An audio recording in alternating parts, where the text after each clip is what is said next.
weekend to console Italy fans after WCup failure. Rome, AP, days after the Azzurri's failure to qualify for the World Cup, followers of Italian football can console themselves with a big weekend in Serie A. 6 of the top 7 teams in the Italian league play one another, highlighted by Roma vs Lazio in the Rome derby on Saturday, and leader Napoli's match against AC Milan. On Sunday, 6-time defending champion Juventus visits surprising Sampdoria and Inter Milan hosts Atalanta, which was last season's revelation. Here's our look at the big matches. Totti's derby. The first derby since longtime Roma captain Francesco Totti retired is the most anticipated meeting between the capital's two clubs in years.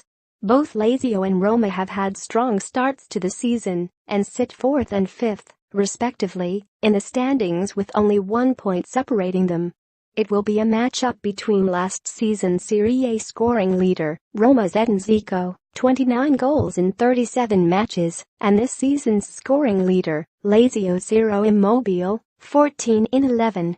Roma boasts the league's best defense, having conceded just 7 goals in 11 games, while Lazio is one of only 3 squads to have scored 30 goals or more.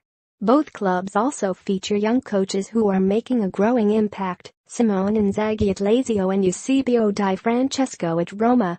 Inzaghi and Di Francesco used to face each other in the Derby della Capitale when they were players for Lazio and Roma, respectively. As always in the derby, security will be high, especially after Lazio fans littered the Stadio Olimpico with images of Anne Frank, the young diarist who died in the Holocaust, wearing a jersey of city rival Roma last month. The displays of anti-Semitism are being investigated by the Football Federation and could result in a stadium ban for Lazio.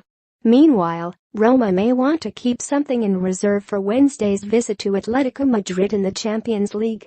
Insigne's motivation after losses to Lazio, Roma, Inter, and Juventus. Big spending. AC Milan is in desperate need of a big win to provide job security for embattled manager Vincenzo Montella. Milan, which was bought by a Chinese-led consortium in April, spent more than €200 million, nearly $250 million, on new players in the off-season, but is struggling to stay in the Europa League places. Napoli, meanwhile, is on course for its first Serie A title since Diego Maradona led the club to the 1987 and 1990 championships. But the southern club showed signs of weariness before the international break, following consecutive losses to Manchester City in the Champions League with a scoreless draw at Chievo Verona. Napoli winger Lorenzo Insigne should be motivated after being relegated to a bench role in Italy's playoff loss to Sweden, which was seen as one of the main tactical reasons for the 1-0 aggregate defeat Monday. Napoli will also need a win over Shakhtar Donetsk on Tuesday to keep alive its chances of reaching the Champions League knockout stages.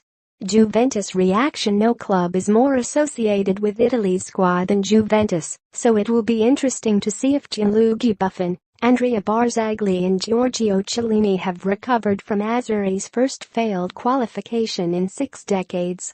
Both Buffon and Barzagli announced their national team retirements after the playoff, while Chiellini said he was debating retirement.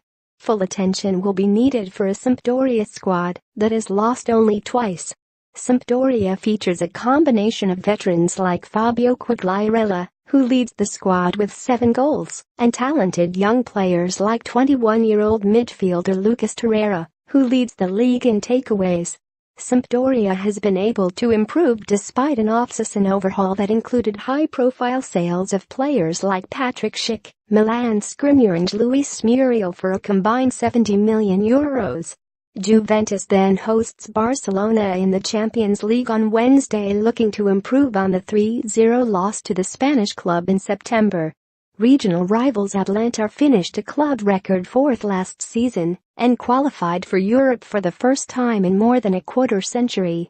But the Bergamo squad's worst performance of the season came in a 7-1 rout by Inter Milan in March. So Atalanta would love nothing more than to hand regional rival Inter its first loss of the season. More AP Serie A coverage. https://appnews.com/tag/Serie A. Andrew Dampf on Twitter. www.twitter.com/asdampf